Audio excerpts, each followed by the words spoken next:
केली तर त्याला राग येतो, तर त्याला देव म्हणावं का? आपुल्या इच्छे आणि का त्याला देव म्हणतात का? त्याला देव म्हणत नाहीत महाराज. देव कोण? जो समत्व बुद्धीने सगळीकडे पाहतो, तो देव. म्हणून देवतेचं पहिलं लक्षण सांगितलं समचरण दृष्टी. त्याचे समचरणही आहेत आणि समदृष्टीही आहे, तो देव. त्याची स्तुती करा, त्याला आनंद होत नाही. त्याचा द्वेष करा, त्याला राग येत नाही, तो देव. इतर देवतेंचं तसं आहे का? इतर देवतेंचं तसं नाही महाराज. एक दिवशी एक वर्षी कुळधर्म राहू द्या, दुसऱ्या वर्षापासून नाही त्रासाला सुरुवात झाली तर बोला, होतो का नाही? पण आमच्या देवताच्या एकूण 24 वाऱ्या 2 वर्ष वारी बंद होती की नाही बंद लॉकडाऊनमध्ये. पण आमच्या भगवंताने कोणाला तर 2-4 पायाचं काही मागितलं का? मागितलं नाही महाराज. तैसा नो हे पंढरीराव. तसा देव आहे का आमचा? तसा देव नाही. मग हे सगळे देव ज्या देवतेची पूजा करतात ना, तो माझा देव आहे महाराज. बळिया माझा पंढरीराव, बळिया माझा पंढरीराव.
बळिया माझा पंढरीराव, माझा पंढरीराव बळवाय. कोण आहे तो? जो या देवांचाही देव. म्हणजे हे सगळे जे देव आहेत का नाही, ह्या देवांचा देव कोण आहे? तर माझा देव. इतर देवतांचा विचार करायचा नाही आपल्याला, त्या देवतेचा विचार करायचा की ज्या देवतेच्या दर्शनासाठी सगळे लाईनीत उभारला असतात महाराज. वाळवंटापासून सुरवराची मांदी उभे जोडोनी हात, वाळवंटापासून महाद्वारापर्यंत आहेत का नाही सगळेच महाराज. बघा बरं का, मी नेहमी सांगत असतो, त्या देवाच्या दर्शनासाठी 3 पद्धतीचे देव येतात बरं का. 3 पद्धतीचे देव, 3 पद्धतीचे. एक नोकरी टिकवावी म्हणून येतात, नोकरी टिकवायसाठी येतात. दुसरे दर्शनासाठी येतात आणि तिसरं आश्चर्य पाहण्यासाठी येतात बरं का. एखाद्या आमदाराचा खासदाराचा वाढदिवस असतो, मग त्या वाढदिवसाच्या दिवशी काय केलं जातं? मोठे मोठे बॅनर लावले जातात महाराज. लावतात का नाही? लावतात की. कोण लावतं? कोण लावतं? आपण लावतो का? आपण लावत नाही. लावतं कोण? ज्याला असं वाटतं मला जिल्हा परिषदेचे तिकीट मिळावं, तो लावतो. बरोबर का नाही? ज्याला असं वाटतं मिळालेलं तिकीट आहे, आपण निवडून आलोय, पुढच्या वर्षी आपल्यालाच मिळालं पाहिजे म्हणून आपण लावतो का हो? वाढदिवस असू नाही तर तू तिकडं काय करायचंय आम्हाला? हे जे वाळवंटापासून महाद्वारापर्यंत आहेत ना, दाटी वाटीने उभारलेत, दर्शनासाठी आले का हो? नाही ना, दर्शनासाठी नाही आले, तोंड दाखवायचं, तोंड दाखवायचं. ते लग्नाच्या कार्यक्रमाला बघा, एकाच दिवशी जर 4-5 लग्न असतील तर काय करतो आपण?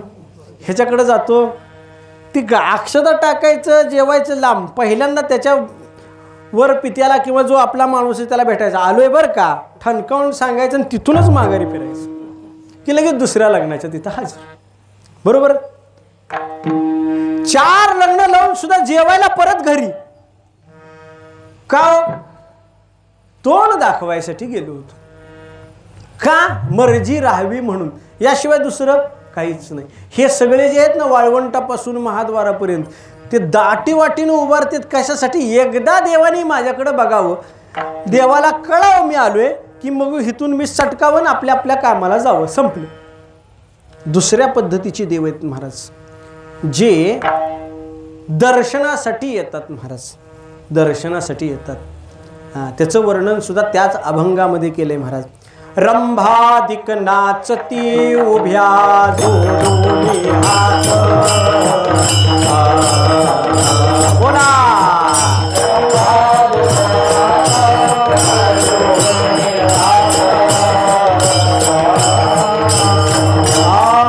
रंभादिक नाचती उभ्या जोडोनी हात,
कोण आले हो? त्रिशूळ डमरू घेऊन आला गिरजेचा कांत. आता हे काय नोकरी टिकवाय आले का हो? नाही ना. पहिले जर वैष्णव कोण असतील तर आमचे भगवान शिवशंकर आहेत. ओम नमो शिवा आदी कावडी घेतली खांदी निघाली संत मांडली, त्यांचे चंद्रजवंधुने शिवनाम शीतळ जान सेवी बा कापडी यारी, दड दड दड दड दुड दुड दुड दुड पडत सुटला कळी काळा बापुडी यारी. पहिले जर कोण आद्य वैष्णव असतील तर आमचे भगवान शिवशंकर. बरोबर का नाही? मग ते कशासाठी आले हो? खरंच दर्शनासाठी आलेला तो एकच देव आहे, बास. बाकीचे कोण दर्शनासाठी आलेले नाहीत. आता काही जे देव आहेत ना ते बघायसाठी आले. बघायसाठी काय? बघायसाठी आले हो? बघा बरं का, त्या ब्रह्माने सगळ्या जगताची निर्मिती केली. बरं त्याला रंग आहे का? रंग नाही, रूप नाही, नाही वर्ण छाया, त्याला काहीच नाही. रंग नाही, रूप नाही, वर्ण नाही, छाया नाही, काही नाही. पण त्या देवाला रंग दिला, रूप दिलं, वर्ण दिला, आकार दिला. कोणी दिला? अनिला रूपा बळे करुणी खळे हरिदासा, करुणी खळे हरिदासे, करुणी खळे हरिदासे,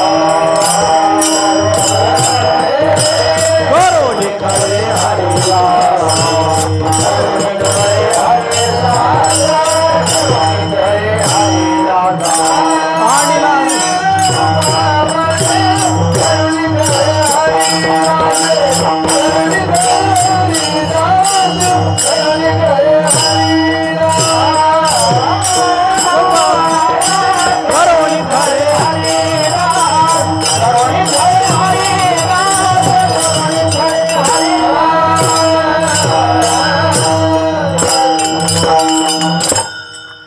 त्याला काहीच नाही हो, काहीच नाही त्याला.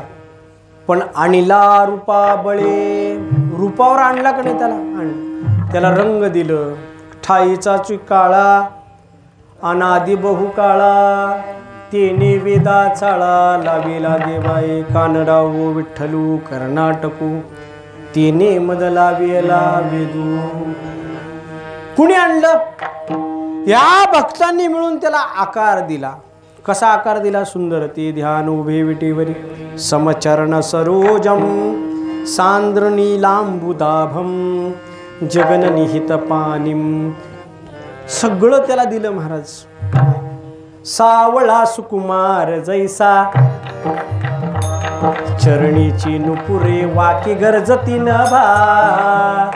बघा बर का, हे सगळं दिलं त्याला, सगळं दिलं. मकर कुंडले, कंठी कौस्तुभ मणी, कुणी श्रीवत्सलांछन, कुणी दिलं? भक्तांनी दिलं. बर, त्या देवतेच्या पूजेला सुरुवात झाली. भगवंताची पूजा करायची, मला करायची बरं का. मग काय देवाला लागतो? काय लागतं देवाला? पाणी आणलं, फुलं आणली, गंध आणले, कपडे आणले आणि देवाच्या समोर ठेवलं. आणि मग विचार करायला सुरुवात केली की आपल्याला देवाची पूजा करायची. पण मला ज्ञान प्राप्त झालं अचानक. आणि अचानक ज्ञान प्राप्त झाल्यानंतर पाण्याकडे बघितलं तर ते पाणी कसं दिसलं? उदके नाहू तरी पुढं स्वरूपते तुझे. पाणी ओतायचं देवाच्या अंगावर, पण पाणी म्हणजे देवच आहे ना. हे तस्मात आकाश संभूत, त्याच्यापासूनच निर्माण झालं. फुलं व्हायची म्हणली, फुलं. फुलं कुणी तयार केली? त्यांनीच तयार केली. कपडे घालायचे म्हणले तर कपडे कशापासून तयार झाले? कापसापासून. कापूस कुणा निर्माण केला? त्यांनीच. तुकोबाराने वर्णन केलं महाराज का पूजेच्या ओळीमधला अभंग आहे. कासयाने पूजा करू केशी राजा, हाची संदेह हो माझा फेडी आता. हे ज्ञान कुणाला आहे? स्वर्गाधिक देवाला आहे. आपल्याला आहे का? आपल्याला नाही. आणि नाही तेच बरं आहे, नाही तेच बरं आहे. नाहीतर पूजा करता येणार का? येणार नाही. अखंड सच्चिदानंदे निर्विकल्पैक रूपिणी स्थिते अद्वितीय भावे कथम पूजा विधीयते. परापूजा स्तोत्रामध्ये आमच्या जगद्गुरु शंकराचार्यांनी वर्णन केलं महाराज. देवाची पूजाच करता येत नाही, कारण तोंड मी वेगळाच नाही, मग पूजा कुणाची करायची? हा सगळ्यात महत्त्वाचा प्रश्न निर्माण होतो. म्हणून हे ज्ञान स्वर्गाधिक देवांना आहेत. आणि ते स्वर्गाधिक देव सगळे रोज येतात. हे खाली उभारलेले सोडून, दुसरे दर्शनाला येणारे सोडून, तिसऱ्या प्रकारचे देव आहेत.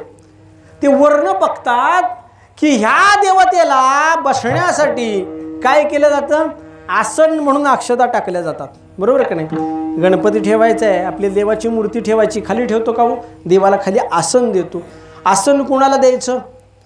बसायसाठी आसन द्यावं लागतं. आणि आसन कुठं द्यायचं? जिथं तो नाही तिथं द्यायचं. आणि देव कुठं नाही?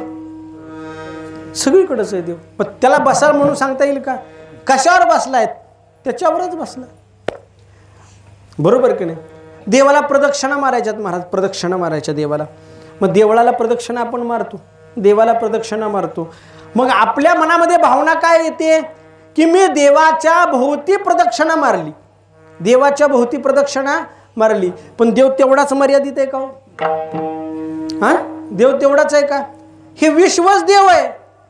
सहस्त्र शीर्षा पुरुषः सहस्त्राक्ष सहस्त्रपाद, सगळं व्यापून 10 अंगुल शिल्लक असणारा देव आहे. मग त्या देवतेला प्रदक्षिणा मारता येईल का? मग ते देवाची आरती करायची. आरती आरती आरती कुणाची करतात? कशासाठी करतात? तर आरती ही तेज प्राप्त होण्यासाठी केली जाते. त्या व्यक्तीला तेज प्राप्त व्हावं यासाठी आपण आरती करतो त्याची. बरोबर का नाही? पण देवाला तेज प्राप्त व्हावं म्हणून तुपाच्या दिव्याची गरज आहे का? म्या बोलविल्या वेदू बोलेन, म्या चालविल्या. अरे सूर्य ज्याच्या आज्ञानं चालतो त्या देवतेला तेज म्हणून आपण आरती ओवाळू शकतो का हो? म्हणून तिसऱ्या प्रकारचे देव हे नवल पाहण्यासाठी येतात महाराज. नवल होत आहे आरती देवाधिदेवा, नवल होत आहे आरती देवाधिदेवा.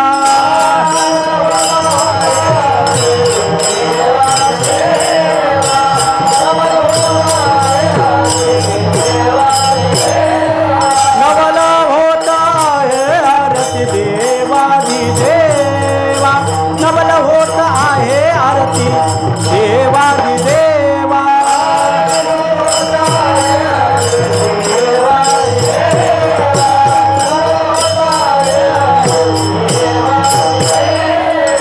स्वर्गीचे सुरवर पाहू येती केशवा,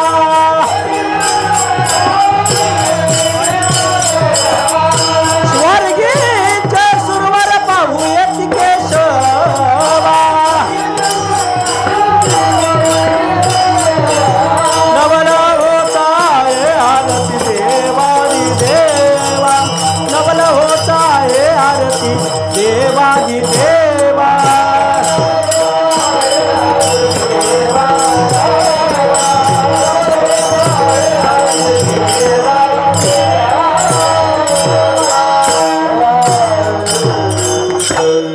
तिसऱ्या पद्धतीची देव आहेत महाराज. कशाला येतात? आमच्या नाथ महाराजांचा अभंग बरं का काकण्यामधला. नवल होत आहे आरती देवाधिदेवा, स्वर्गीचे सुरवर पाहू येती केशवा. त्या भगवंताला पाहण्यासाठी स्वर्गाहून सुरवर येतात आणि काय पाहतात? फक्त नवल पाहतात महाराज, नवल पाहतात. एक दादांत खोटं बोलणारा माणूस असतो महाराज, दादांत खोटं बोलणारा माणूस सगळ्यांच्या परिचयाचा असतो. पण ज्यावेळेस तो स्टेजवर उभारून भाषण करायला सुरुवात करतो, सगळी लोक कौतुकानं त्याच्याकडे पाहतात. पाहतात का नाही? पाहतात. काय बोलतोय, काय बोलतोय, पण वागत तसा अजिबात नाही. बरोबर की नाही? दादांत खोटं बोलणारा मनुष्य आहे, पण नेहमी खरं बोलावं. युधिष्ठिर धर्मराज किती खरं बोलत होता, आपण तसंच वागलं पाहिजे असं ज्यावेळेस तो भाषण द्यायला सुरुवात करतो त्यावेळेस लोक कौतुकानं त्याच्याकडे पाहतात. पाहतात का नाही? पाहतात. तसंच आहे आमच्या देवाचं. म्हणजे देव खोटं बोलतो का? तसं नाही बरं का. हां, तसं नाही. ज्याला काहीच नाही, काहीच नाही, त्या देवतेचं सुद्धा हे भक्त काय काय करतात हे पाहण्यासाठी हे सगळे देव जमतात महाराज. म्हणजे ज्या देवतेसाठी एवढे सगळ्या पद्धतीचे देव जर जमत असतील तर श्रेष्ठ कोण? म्हणून सांगितलं बळीया माझा पंढरीराव. कळालं का? आलं का? मुद्द्यावर आलं का? इकडे तिकडे गेलं तर सांगत जाऊ जरा. हां, म्हणून सांगितलं सगळ्यात मोठा देव कोण आहे? तर आमचा भगवंत. बस, याच्यापेक्षा दुसरं काय नाही. म्हणून इतर देवतेंच्या पाठीमागं धावण्यापेक्षा भगवंताच्या पाठीमागं धावा. आणि भगवंताच्या जर पाठीमागं तुम्ही लावला तर निश्चित पद्धतीनं तो तुमच्यासाठी काहीही करायला तयार आहे महाराज, काहीही करायला तयार आहे. मग तो देव कोण? मग याचं स्वरूप आणि तटस्थ या दोन पद्धतीची लक्षणं सांगितली. स्वरूप लक्षणही सांगितलं आणि तटस्थ लक्षणही सांगितलं. समचरण, समदृष्टी. समचरण हे देवतेचं तटस्थ लक्षण आहे. ज्या अवतारामध्ये ज्या देवतेनं जे लक्षण धारण केलेलं असतं त्याला तटस्थ लक्षण असं म्हटलं जातं.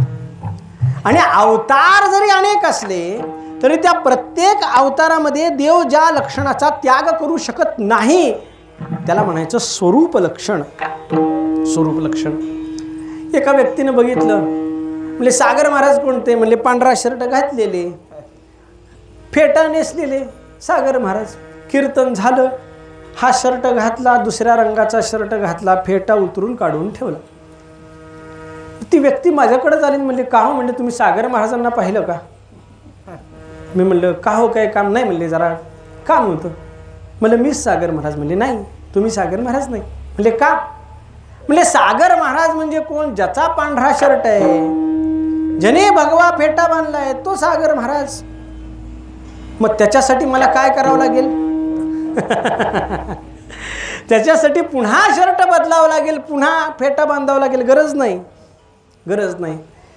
कपडे हे माणसाचं तटस्थ लक्षण आहे आणि शरीर हे माणसाचं स्वरूप लक्षण आहे. संसारिक गोष्टीचा विचार केला तर आणि पारमार्थिक दृष्टीचा विचार केला तर शरीर हेच तटस्थ लक्षण आहे आणि आत्मा हे स्वरूप लक्षण आहे. विठ्ठल विठ्ठल.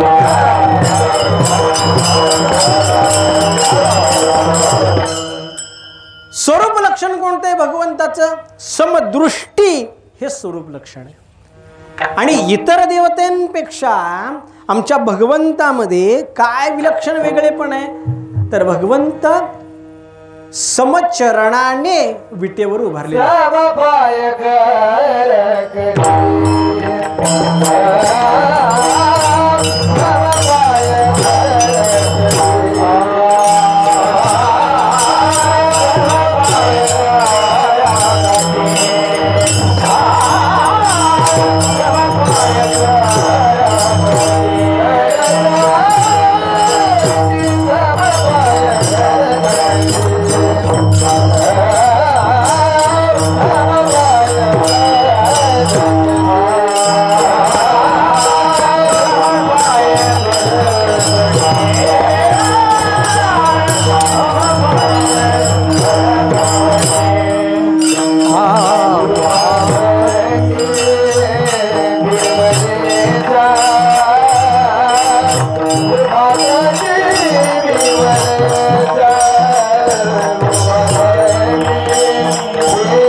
भगवंताचं तटस्थ लक्ष आहे महाराज. समपाय करकटी उभा तटी भिवरेचा. इतर सगळे अवतार आहेत महाराज, पण इतर अवतारामध्ये समचरण आहे का? नाही ना, इतर अवतारामध्ये समचरण नाही, फक्त ह्याच अवतारामध्ये समचरण आहे. भगवान गोपाळ कृष्णाचा अवतार बघा. देहुडा चरणी वाजवितो वेणू. देहुडा चरण आहे, एक पाय पूर्ण आणि एक अर्धा, बरोबर की नाही? प्रभू रामचंद्रांचा विचार करा. प्रभू रामचंद्रांच्या अवतारामध्ये समचरण आहे का? नाही. उजवा पाय पुढे, डावा पाय पाठीमागे. प्रामाण्य कशाला आहे? धर्माला प्रामाण्य, अधर्माला प्रामाण्य नाही. पण भगवंताचं तसं नाही महाराज. भगवंत समचरण उभारले. समचरण. आता समचरण का उभारला ह्याची सुद्धा अनेक कारण आहेत महाराज, अनेक कारण आहेत. एका भक्ताने फार गोड वर्णन केले. एका भक्ताने ते म्हणला, काय तुम्ही म्हणला याच्यावर वाद घालताय? म्हणला समचरण समचरण समचरण. वीट टाकली पुढून, उभारा म्हटले. विषम चरणाने उभारून दाखवा. दाखवता येते का? नाही. एवढी वीट दिली म्हणला पुंडलिकाने, त्याच्यावर विषम चरणाने कसं उभारायचं? कसं तरी बळबळ उभारलाय म्हणला देव, आणि त्याच्यावर एवढं काय? याच्या पाठीमागं फार मोठा सिद्धांत आहे महाराज, फार मोठा सिद्धांत. भगवान गोपाळ कृष्ण हे देहुडाचरणी आहेत. म्हणजे काय केलं त्यांनी? भक्ताचं रक्षण केलंच नाही असं नाही, अभक्तांचा नाश केलाच नाही असं नाही, पण अभक्ताचा नाश करताना त्या अभक्तांना सुद्धा सुख दिलं, सुख दिलं. पुतनेच्या अंतःकरणामध्ये मातृत्व जागृत केलं आणि मग मारलं. कळतंय का? कंसाला तसं मारलं नाही महाराज. जळी स्थळी काष्टी पाषाणी कृष्ण दिसायला लागला मग मारलं. तोपर्यंत मारलं का नाही. म्हणजे कंसाची अवस्था कशी झाली होती, जशी आमच्या तुकोबरायांची झाली तशी. विठ्ठल विस्तारिला जनी सप्तही पाताळे भरुणी, विठ्ठल व्यापक त्रिभुवनी, विठ्ठल मुनिमानसी. मग तुकोबरायांची अवस्था आणि कंसाची अवस्था जर समान झाली असेल तर किती सुख झालं असेल त्या कंसाला. विचार करा. मारलं तो भाग निराळा, मारलं तो भाग निराळा, पण सुख देऊन मारलं. बरोबर का नाही? भगवंतांनी तसं केलं नाही महाराज. प्रभू रामचंद्रांनी भक्ताला सुख दिलं, पण रावणाला मात्र मारलं. रावणाची अवस्था झालती का हो सगळीकडे राम दिसतोय अशी? नाही झाली. कारण धर्माचं पालन करणे हे धर्माच्या पालनानं मारलं. आमचा भगवंत तसा नाही महाराज. भगवंत हा निवांत आहे, निवांत. मध्ये परवा दिवशीच काहीतरी एक व्हिडिओ आला होता की भगवंताचं मंदिर, पांडुरंगाचं मंदिर म्हणजेच बुद्ध विहार आहे म्हणून असं कोणीतरी एकाने कोणतरी आग लावी होता म्हणे, त्यांनी आग लावली होती म्हणे. असू द्या, काय करायचं आपल्याला. मी तर म्हणतो भगवंताचं मंदिर म्हणजे जर बुद्ध विहार असेल तर चांगलं आहे. तू पण येऊन दर्शन रोज घेत जा, बास झालं.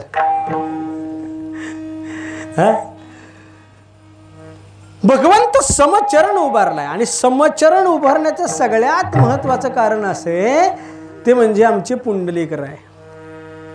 ते म्हणजे आमचे पुंडलिकराय. पुंडलिकरायाने आमच्या भगवंताची, आईवडिलांची तपश्चर्या करायला सुरुवात, आईवडिलांची सेवा करायला सुरुवात केली आणि त्या सेवावर भाळल्यानंतर भगवंत आले महाराज. भगवंताला सांगितलं, पुंडलिका आलो बरं का तुझ्यासाठी. आणि सांगितलं, देवा थांबा की जरा, थांबा. म्हणजे ठीक आहे. थांबले, बराच वेळ थांबले. विचारलं, पुंडलिका झालं का? नाही म्हणले, अजून व्हायचं आहे म्हणले, आईवडिलाची सेवा करायची आहे मला. म्हणले मग कुठं थांबू, कुठं थांबू म्हटल्याबरोबर एक वीट होती, ती वीट भिरकावली. थांबले तिथं. देव निवांत उभा राहिले.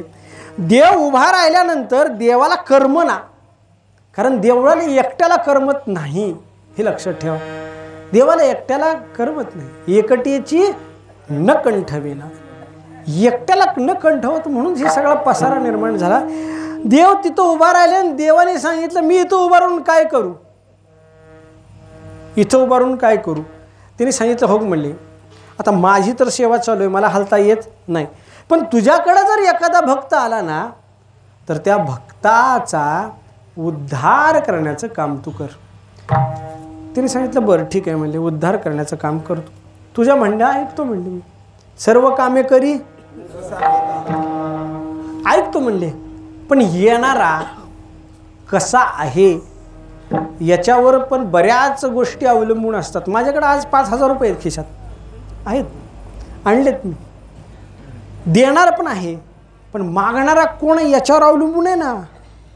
एखाद्या वारकऱ्याने मागितले, धर बाबा, लगेच मागायला येऊ नका बरं का. एखाद्या वारकऱ्याने मागितले, देऊन टाकायचे. इथून बाहेर पडलो, दुसरं कुठलं तर दुकान सरकार मान्य लागलं, तिथून एक बाहेर पडला, महाराज पैसे द्या, द्यावे का? मुक्ती द्यायचीच आहे, द्यायसाठीच देव उभारलाय, पण कुणाला द्यायची? आमच्या पुंडलिकरायांनी सांगितलं, जो येईल त्याला द्यायची, बस.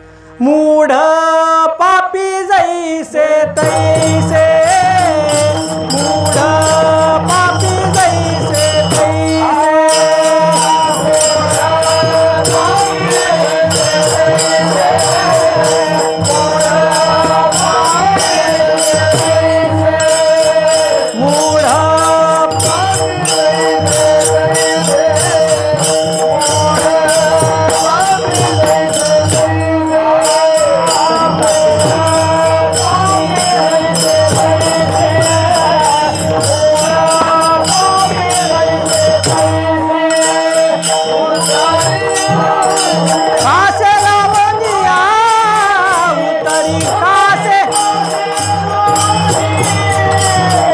पुंडलिके दिधलाव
नुसतं उभारल्यावर काय तर काम पाहिजे की नाही. हे सगळे नुसते उभारले, समजा 2 तास मी बडबड केली, ही पुढच्या वर्षी माझ्या कीर्तनाला उभारतील का? उभारणार. ते म्हणले हे नुसतंच बोलतंय म्हणले, आम्हाला उभा करते, टाळ वाजवायला सुद्धा देत नाही म्हणले. नाही उभारणार पुढच्या वेळेस. काम पाहिजे. बिगर कामाचं मनुष्याला एक क्षण सुद्धा जात नाही, एक क्षण जात नाही बरं का. कर्मण्येह इह कर्माणि जिजीवेशन शतगु समाहा, ईशावासी उपनिषदामध्ये वर्णन केलं. अरे कर्म पाहिजेच माणसाला, कर्म पाहिजेच. कर्माशिवाय एक क्षण तर जातोय का? जात नाही. एक जण म्हणला महाराज मी काहीच कर्म करणार नाही. नुसतं बसणं, स्थिर बसणं हे सुद्धा कर्मच आहे. म्हणजे महाराज मी आता काहीच करणार नाही. म्हणजे काही न करणं तर श्वास चालू आहे की नाही, श्वास चालू आहे की नाही, ते सुद्धा कर्मच आहे. ते म्हणजे नाही मी श्वास रोखून धरतो, श्वास रोखून धरणं सुद्धा कर्मच आहे. कर्म कधी संपतं? ज्यावेळेस लोक तुमची कर्म करायला सुरुवात होतात तोपर्यंत कर्म संपतंय का? नाही संपत. देव उभा राहायला दमला आणि दमल्यानंतर विचारलं काहीतरी काम दे, काहीतरी काम दे. आणि काहीतरी काम दे म्हणल्यानंतर पुंडलिकरायाने सांगितलं मूढ पापी जैसे तैसे. बघा बरं का, ह्याच्यामध्ये फार फार गोड चिंतन आहे, याचं फार गोड चिंतन आहे. मूढ पापी आणि पुढं जैसे तैसे. मूढ म्हणजे मूर्ख, पापी म्हणजे पापाचरण करणारे, आणि याच्यापेक्षा पुढचे म्हणजे जैसे तैसे. बघा बरं का, आमचे गुरुजी सांगायचे पामर आणि पापी याच्यामध्ये फरक आहे. पण संसारिक गोष्टीचा जर विचार केला तर पामराला किंमत शून्य, पाप्याला किंमत आहे. पण पारमार्थामध्ये विचार केला तर पामराला किंमत आहे पण पाप्याला किंमत नाही. काय फरक आहे दोन्हीमध्ये? छोटासा फरक आहे. दोघंही पाप करतात नाही असं नाही, पण एकाला कळतं की आपण पाप करतोय आणि एकाला कळतच नाही मी पाप करतोय. ज्याला कळतच नाही पाप करतोय त्याला म्हणायचं पामर, त्याला म्हणायचं पामर. आणि ज्याला माहिती आहे हे पाप आहे आणि तरी सुद्धा त्याच्यामध्ये प्रवृत्त आहे त्याला म्हणलं जातं पापी. कळालं का? नाही कळालं तर द्या सोडून, काय एवढं. त्याच्यामुळं काय देव आपल्यापासून लांब जात नसतो, जाऊ द्या. जैसे तैसे, कसे का असना. मग काय करायचं त्यांचं? म्हणले उत्तरी कासे लावून या, त्यांच्या हाताला धर आणि भव नदीच्या पलीकडं नेऊन सोड. देवाने विचार केला, म्हणले पुंडलिकराया एक कृपा करा म्हणले माझ्यावर, एकच कृपा करा. म्हणले काय? एकदा फक्त तुम्ही माझ्याऐवजी इथं उभा राहा, माझ्याऐवजी एक दिवस एक तास उभा राहा आणि येणाऱ्या प्रत्येक जणांचं पूर्व प्रारब्ध बघा. आणि एवढं बघून जरी तुम्हाला वाटलं की जैसे तैसे उतरी कासे लावून तर 100% उद्धार करतो. आमच्या नामदेवरायांनी एक दिवस देवाकडे आले. म्हणले देवा, म्हणले काय? म्हणले जैसे तैसे उतरी कासे लावून. म्हणले हो. पुंडलिकी दिधलावर करुणा कर विठ्ठले. म्हणले हो बरोबर आहे की. म्हणले मग उद्धार करत नाही. अरे नामदेवा, म्हटले माझ्याकडं कसले कसले येतात हे बघितलं का? म्हणले म्हणले बघ उतर. म्हणले नामदेवराय त्या विटेवर उभा राहिले महाराज आणि मग एकेकाला बघायला सुरुवात झाली. मग एक एक जसा भाविक यायला लागला तसं नामदेवरायांनी पाय चोरायला सुरुवात केली, पाय चोरायला सुरुवात केली. थोडं मागं सरकायचे, थोडं मागं सरकायचे. 2-4 जण गेल्यानंतर नामदेवरायाला पाठीमागून देवानी ढकललं. हां चला पुढं. म्हणले काय देवा? म्हटले एक एक आशेत म्हटले की त्यांनी तुझ्या पायाला स्पर्श सुद्धा करू नये. विचार करा बरं का. एक एक आशेत म्हटले की ज्यांनी तुझ्या पायाला स्पर्श सुद्धा करू नये एवढे पुण्यवान आहेत. बरोबर ना? एवढे पापी आहेत पण देवा तुझं खरं म्हणजे नशीब आहे. म्हणले म्हणजे काय? म्हणजे त्या लोकांना सुद्धा तू हात लावू देतोस ह्याच्याबद्दल तुझे आभार. ते म्हणले माझे आभार मानायचे नाही. कुणाचे आभार मानायचे? पुंडलिकरायाचे. पुंडलिकरायाचे आभार आहेत कारण त्यांनी माझ्याकडून वर घेतला आणि मग नामदेवाला विचारलं, नामदेवा तू म्हटला होतास की प्रत्येकाला मुक्त कर, सांग बरं ह्यांना मुक्त करू का? देवाने सांगितलं, देवा तू आणि ते कर्म आणि ती मुक्ती, आमच्याकडे ती काय डिपार्टमेंट नको. नामदेवरायांची जशी अवस्था झाली तशीच ज्ञानेश्वर महाराजांची झाली. दृष्टांत सांगून वेळ घेत नाही, फक्त पुढे जातो. पण पुंडलिकरायांनी सांगितलं की तिथं उभार, जो येईल त्याचा उद्धार कर. आता जो येईल त्याचा उद्धार कर म्हटल्याबरोबर पापी आला तरी तसाच, पुण्यवान आला तरी तसाच. म्हणून समचरण, म्हणून भगवंत समचरण आहे. म्हणून भगवंत समचरण आहे. हे भगवंताचं तटस्थ लक्षण आहे. इतर अवतारामध्ये नाही महाराज. इतर अवतारामध्ये देवानी तसं केलंच नाही. इतर अवतारामध्ये केलं का नाही? प्रभू रामचंद्राच्या अवताराचा विचार करा. प्रभू रामचंद्रांच्या अवतारामध्ये तारले, कुणाला तारलं? फक्त वानरांना तारलं महाराज. अनंतराशी भक्त तरले ते वानर, ज्ञानदेवा घर चिदानंदी, झाली ते विश्रांती, याचका सकळा, जीवी जीवन कळा श्रीमूर्तिरया. दुसऱ्या कुणाचा उद्धार केला का? नाही, केलाच नाही. बर, जर समजा कुणी होऊन आपल्याकडे आलं तर त्याचा उद्धार करावा का? भगवान गोपाळ कृष्ण म्हणले अजिबात नाही, अजिबात नाही. काल्याचा प्रसंग चालू आहे महाराज. आणि काल्याचा प्रसंग चालू असताना काय झालं महाराज? देवतांना वाटलं की आपल्याला काय व्हावा? काला प्राप्त व्हावा. म्हणून गोपाळाचं रूप धारण केलं. आणि गोपाळाचं रूप धारण करून त्या असणाऱ्या काल्याच्या प्रसंगामध्ये गोपाळाच्या रूपामध्ये उपस्थित राहिले. पण हे सगळे गोपाळ कसे होते? खोटे, लटके. देवाने काय बघावं? तोंड बघावं मग प्रसाद द्यावा. बरोबर का नाही? चोपदाराला बरोबर माहीत असतं कोण कीर्तनाला येतो, कोण कोण जेवायला येतो माहीत असतो चोपदाराला. कीर्तनाला आलेल्या माणसाला आधी प्रसाद. बरोबर का नाही? का जे कीर्तनाला नसलेले जेवायला पहिल्यांदा नाही. देवाने विचार केला, तोंडाकडं पाहायचं, ओळखीचा वाटला तर द्यायचं, नसल तर उठवायचं पंक्तीत. मग करता करता करता काल्याचा प्रसाद देत देत देत देवापाशी आले महाराज. देवामध्ये आपल्यामध्ये काही गोष्टी अशा आहेत ज्या समान नाहीत. आपल्या तळहातावर रेषा आहेत, देवतांच्या तळहातावर रेषा नसतात, खुणा असतात. दुसरं, आपली सावली पडते, देवाची सावली पडत नाही. आपल्याला घाम येतो, देवाला घाम येत नाही. आपल्याला भूक लागते, देवाला लागत. म्हणून तर आपण नैवेद्य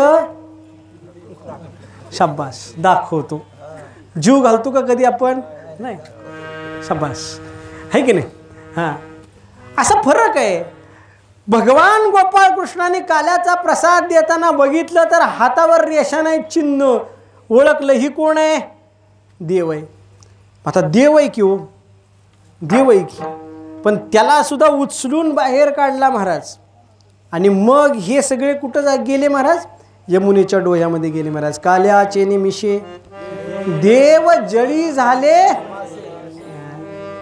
देव जळामध्ये मासे झाले. पण तरी सुद्धा प्रसाद दिला का? दिला नाही. आणि तिथं जर माझा देव असला असता तर, माझा देव असला असता तर विचारच केला नसतं मला, तुला घे, तुला घे, तुला आपण घे. कारण का? समचरण. सगळ्याकडं पाहण्याची, वर्तन करण्याची दृष्टी समान आहे. पण इतर देवतांची तशी नाही आहे. म्हणून भगवान गोपाळ कृष्णाने इतरांना दिलं नाही, पण आमचा देव सगळ्यांना देतो महाराज. मूढ पापी जैसे तैसे सगळ्यांचा उद्धार करतो महाराज देव. एवढंच नाही महाराज, एवढंच नाही तर त्याहीपेक्षा पुढे जाऊन सांगतो, त्याहीपेक्षा पुढे जाऊन सांगतो. एखाद्या भक्तानी एखाद्या व्यक्तीचं नाव सुचवलं. मी रोज पांडुरंगाला जातोय. मी पांडुरंगाला गेल्यानंतर सांगितलं की बाबा अमक्या अमक्या गावामध्ये अमका काय नावाचा भक्त आहे म्हणले. तो काय कधी तुझ्याकडे आला नाही, पण त्याचा जरा उद्धार करायचं बघ. तर देव त्याचा सुद्धा उद्धार करतो. का तर आमच्या सांगण्यावरनं, भक्ताच्या सांगण्यावरनं करतो. एवढं कृपाळू कोण आहे का हो? नाही. म्हणून बाकीच्या देवतेकडे हिंडण्याची गरज आहे का? नाही. म्हणून समचरण तो देव आहे म्हणले माझं. आता दुसरी लक्षण सांगितलं ते म्हणजे स्वरूप लक्षण. समदृष्टी. बघा, समचरण दृष्टी एकच शब्द आहे, पण सम हा शब्द चरणाला पण घ्यायचा आहे आणि दृष्टीला पण घ्यायचा आहे. बरोबर की नाही? समचरण समदृष्टी असाच शब्द घ्यायचा. आता समदृष्टी म्हणजे काय? देव पाहताना सगळ्यांकडे समान स्वरूपानं पाहतो. बरं, एकाच अवतारामध्ये पाहतो का? नाही. देवतेचे हे स्वरूप लक्षण. सगळ्या अवतारांचा विचार करा. सगळ्या अवतारामध्ये देव तेच काम करतो महाराज. भक्ता राखी दुर्जनासी. अरे संवार करतो म्हणजे काय करतो? काय करतो? कृष्ण ज्यासी कोपून मारी, तो होय परब्रह्म साक्षात्कारी. अरे भगवान गोपाळ कृष्ण एखाद्याला रागावर येऊन मारतात. मारल्यानंतर त्याला परब्रह्माचा साक्षात्कार होतो. बघा बरं का, आमच्या भगवंताचं वर्णन करताना, औदार्य नावाच्या गुणाचं वर्णन करताना माऊली ज्ञानेश्वर महाराज वर्णन करतात. महाराज, तुझे औदार्य जाणू स्वतंत्र, देतान पाहसी पात्रा पात्र, कैवल्य ऐसे पवित्र. कोणाला दिले हो? वैर्यासी दिदले. अरे वैर्याला सुद्धा कैवल्य साम्राज्य चक्रवर्ती पदावर आरूढ करतो तो देव. म्हणून देवतेची प्रत्येकाकडे बघण्याची दृष्टी समान आहे महाराज. आपण मगाशीच उदाहरण पाहिलं महाराज. गोपाळांना जवळ बसवलं, त्यांना काला दिला, पुतनेला मारलं, पण पुतनेला सुद्धा काय केलं? पुतना कंटक मुक्त केली, त्याला सुद्धा मुक्त केलं महाराज. बरोबर की नाही? कौरवांना मारलं आणि अर्जुनाला जवळ बसून गीता सांगितली, पण दोघांचाही उद्धार केला. म्हणून ही जी दृष्टी आहे भगवंताची, ही समदृष्टी आहे महाराज. समदृष्टी. भगवंत प्रत्येक व्यक्तीकडे पाहताना समान दृष्टीनं पाहतो. आता समान दृष्टीनं म्हणजे कसं? समान दृष्टीनं म्हणजे कसं? तर त्याचं उदाहरण सांगताना फार गोड उदाहरण आहे बरं का. देव म्हणजे दुसरा तिसरा काही नाही, आरसा आहे. आरसा. देव म्हणजे काय? आरसा आहे. आरशामध्ये मी पाहून हसलो, आरशामध्ये मी पाहून हसलो तर समोरचा व्यक्ती काय करणार आहे? हसणार आहे माझ्याकडे बघून. मी जर त्याच्याकडे रागाने पाहिलं तर तो काय करणार आहे? तसं उलट कुणाचं घडत असेल तर मात्र आरसा तपासा, नाही तर डोळे तपासा. एक तर आरसा तपासा, नाही तर डोळे तपासा. बरोबर की नाही? मी हसलोय, समोरचा हसला पाहिजे. मी रागावलो, समोरचा म्हणजे प्रतिबिंब रागवलं पाहिजे. बरोबर की नाही? मी देवाची भक्ती करतो, मी देवाच्या संबंधानं हृदयामध्ये 100% प्रेम धारण करतो, देवाने सुद्धा माझ्या संबंधानं 100% प्रेम धारण करायलाच पाहिजे. मी देवाकडे पाहताना देव माझा शत्रू आहे म्हणून पाहत असेल तर देवाने माझ्याकडे पाहताना कसं पाहिलं पाहिजे? हा सुद्धा माझा शत्रूच आहे. मी जर देवाकडे पाहताना देव लहान आहे, त्याची आपण काळजी केली पाहिजे, अशा दृष्टीनं पाहत असेल तर देवाने सुद्धा असं पाहिलं पाहिजे की मी लहान आहे आणि माझा काळजी वाहणारा कोण आहे? तर समोरच आहे. कळतंय का? याला म्हटलं जातं समदृष्टी.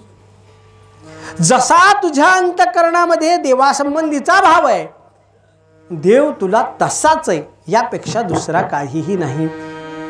म्हणून तुकोबराय सांगतात की बाबा, मृत्यू लोकामध्ये आल्यानंतर देवाला पैसा वगैरे काही देण्यापेक्षा अंतःकरणातला शुद्ध भाव द्या, आणि शुद्ध भाव जर दिला तर निश्चित पद्धतीनं देव तुमचा आहे.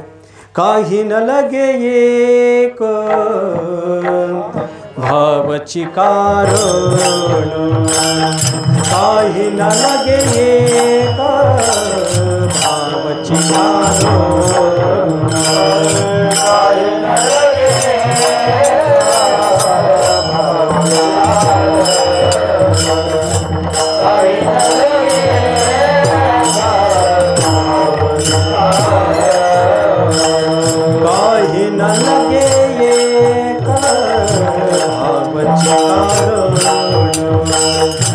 काही न लगे भावची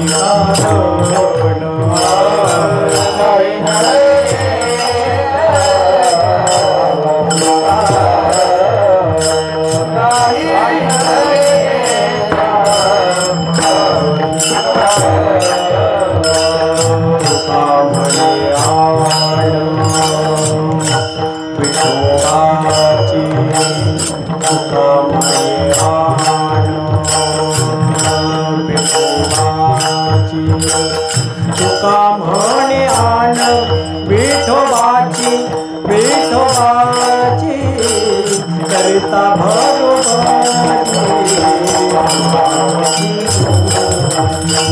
करिता भरोबाची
काही न लगे एक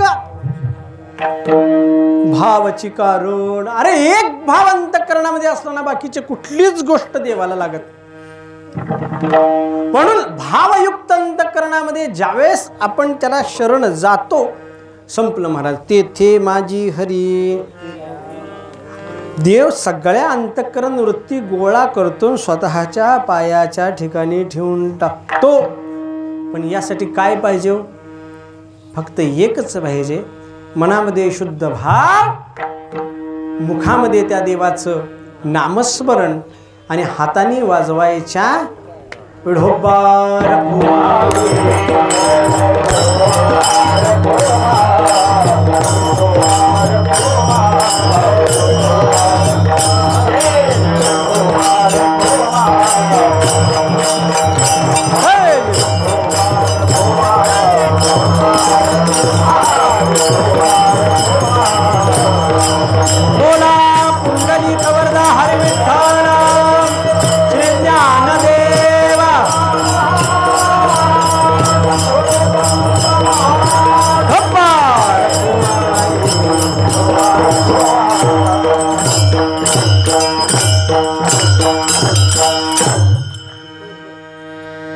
तुकोबराय सांगतात महाराज, तेथे माझी हरी. कुठं राहायची ही पत्ता तर कळला का? पत्ता अजून एकदा सांगावं लागेल. कुठं ठेवायची अंतःकरण वृत्ती? दुसऱ्या देवाकडे जायचंच नाही महाराज. कुठं जायचं? भीमा तेरी एक, ज्याचे नाव पंढरपूर.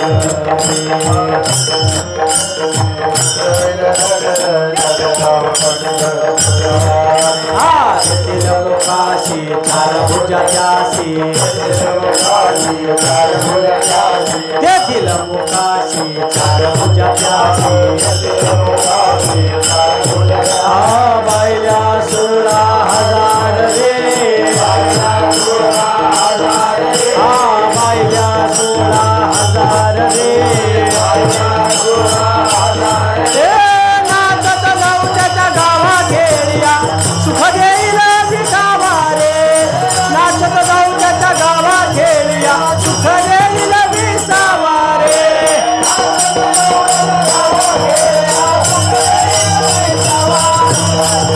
Oh,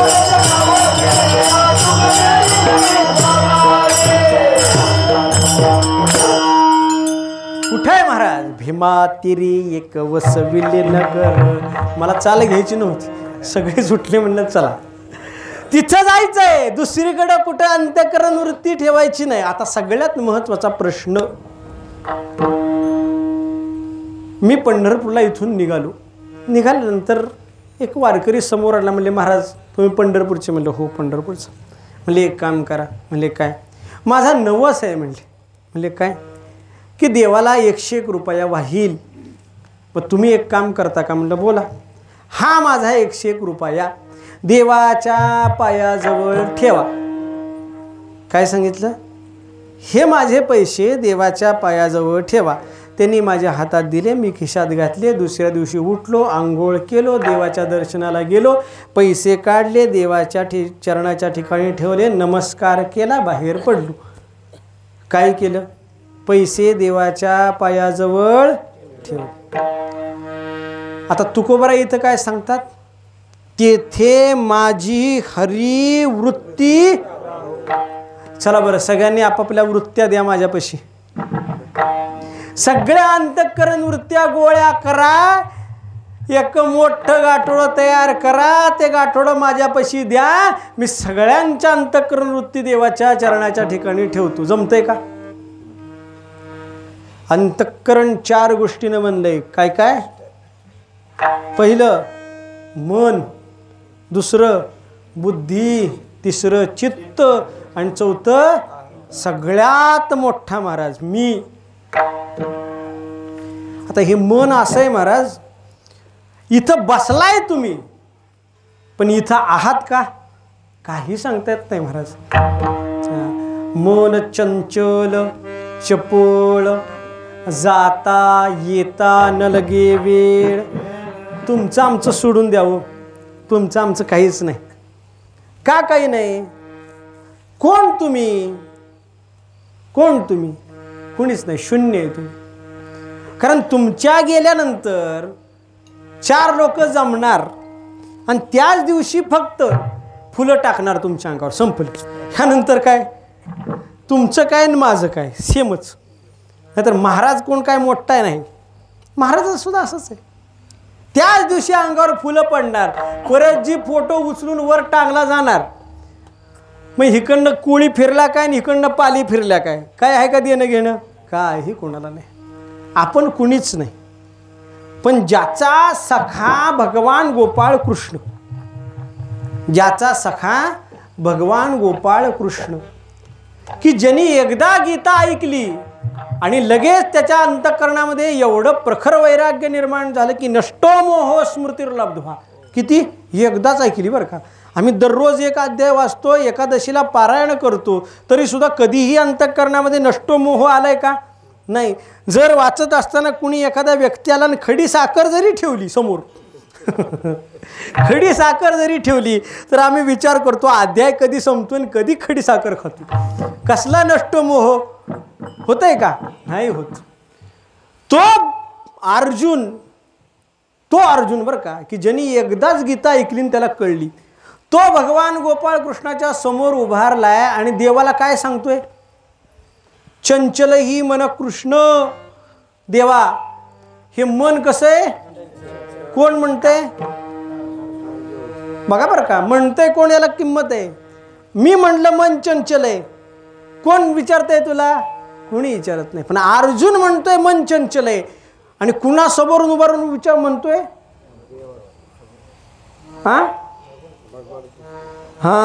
भगवान गोपाळ कृष्ण समोर उभारलेत आणि त्याच्या समोर उभारून म्हणतोय चंचल ही मन कृष्ण. आमचं काय महाराज?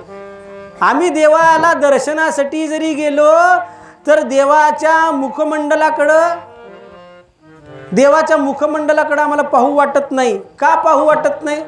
तुकोबाराय वर्णन करतात महाराज, कामे नेले नेदी अवलोकुमुख, बहु वाटे दुःख फुटो पाहे हृदय. आपला विषय सोडायचा. तो समोर उभारलाय की ज्यांनी पूर्ण विश्वस्वरूप कोणाला दाखवलंय? अर्जुनाला दाखवलंय. तो अर्जुन देवासमोर हात जोडतो आणि म्हणतो देवा हे मन चंचल आहे बरं का. चंचल आहे, ह्याला सांभाळायचं कसं हे शिकव. अर्जुन म्हणतोय म्हटल्यानंतर विशेष आहे बरं का. अर्जुन म्हणतोय विचार. संत महात्म्यांनी सुद्धा तेच केलं महाराज. संत महात्म्याला तर मन आवरलं का हो? नाही. संत महात्म्याने त्याला वेळोवेळी विनवणी करायची. वेळोवेळी इकडं बघा, इकडं बघा, येऊ द्या, काही येऊ द्या, काही होत नाही. हां, वाघ आला तर कीर्तनात खात नसतो. येऊ द्या, हलू नका, फक्त हल्ला की खाते. त्या मनाला संत महात्म्यांनी वेळोवेळी विनंती करायची. मना तेथे धाव घेई राही विठोबाचे पायी, राही विठोबाचे पायी.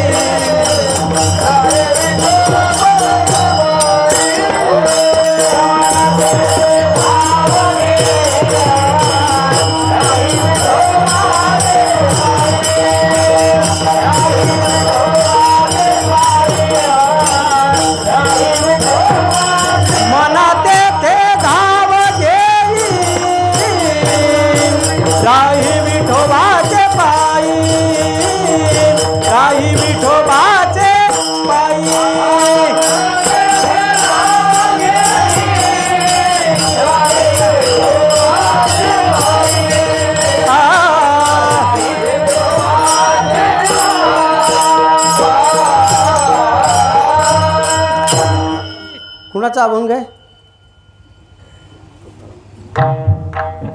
मी एक विसरतो, तुम्ही पण विसरता म्हणून अवघड आहे बाबा. हा, घेई घेई आला का? हा, आहे का? बरोबर ना, तुकोबारायांचंच आहे ना. तुकोबाराय कुणाला सांगतात? तुम्ही ऐका रे कान. हा, कुणाला सांगतात? कानाला. तोंडाला काय सांगतात? नाव घे. कानाला सांगतात ऐक. मनाला सांगतं तिकडं जा.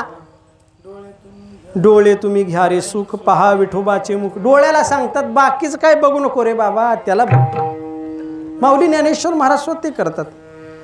या मनाला जर उपमा कशाची दिली असेल ना, उपमा तर भुंग्याची उपमा दिली. म्हणून तुकोबाराय आपल्या माऊली ज्ञानेश्वर महाराज सांगतात, सांडी तू अवगुण रे भ्रमरा. तू त्या भ्रमराचा अवगुण टाक आणि काय कर? चरण कमल धनु रे भ्रमरा, भोगी तू निश्चळू रे भ्रमरा. तू त्या भुंग्याचा अवगुण टाक आणि फक्त कुठं जा? तर तिथं त्या चरणाकडं जा. आणि भगवंताचे चरण कसे? तो कमळाप्रमाणे, कमळाप्रमाणे. आणि कमळाप्रमाणे असणाऱ्या त्या भगवंताच्या चरणाच्या ठिकाणी एकदा तू गेला की मग परत माघारी आता कोठे तुमचे चरण. आमच्या माऊली ज्ञानेश्वर महाराजांची फार गोड गवळण आहे, विहरण आहे, विहरण. निरखित निरखित गेली येवो, पाहे तव तन्मय झाले हो, उन्मनी मन निवाले हो, सावळे परब्रह्म भासले हो, उन्मनी मन निवाले हो. एकदा त्या देवतेचं दर्शन झालं की परत आहे का? परत नाही महाराज, परत माघारी येतच नाही. मग कितीही तिथून उचलून दुसरीकडं, मग नाही महाराज, मग काहीच नाही. हां, विषय तो त्यांचा नावडे जन, नावडे माता पिता, सगळ्याचा त्याग. मग फक्त एवढंच महाराज, रात्रंदिवस काय? त्या भगवंताचं नामस्मरण. आणि एकदा का नामस्मरणाची गोडी लागली की मग दुसऱ्या पदार्थाची कोणतीही आसक्ती नाही. मग आसक्ती फक्त एकाच, मग गोविंद ते काया, मग गोविंद ते काया.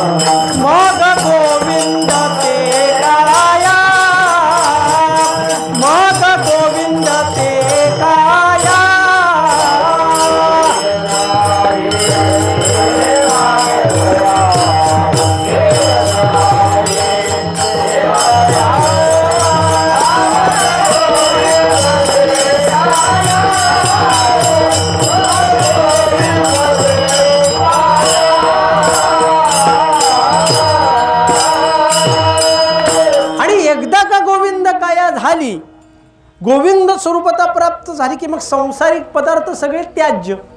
म्हणून तुकोबराय सांगतात आणिक न लगे माईक पदार्थ. मग मला माईक पदार्थ कोणते नको. मग त्याही पेक्षा पुढचे ब्रह्मादिक पदे सुद्धा आम्हाला नको. का नको? कारण कळलं ना, त्याचं वर्म कळलं. कर्मप्राप्त पदार्थ असू द्या किंवा धर्मप्राप्त पदार्थ असू द्या, हे सगळे कसे आहेत? जे जे कर्म धर्म नाशिवंत,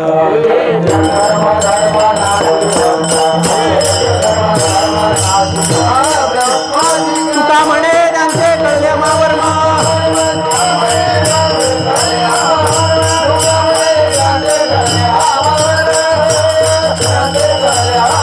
जे जे कर्म धर्म नाशिवंत,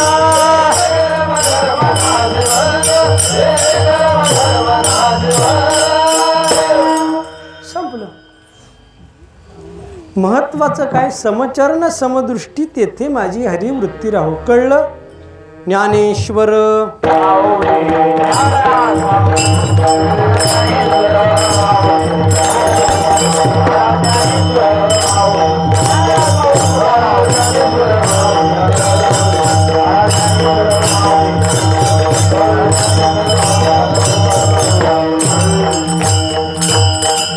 बोला.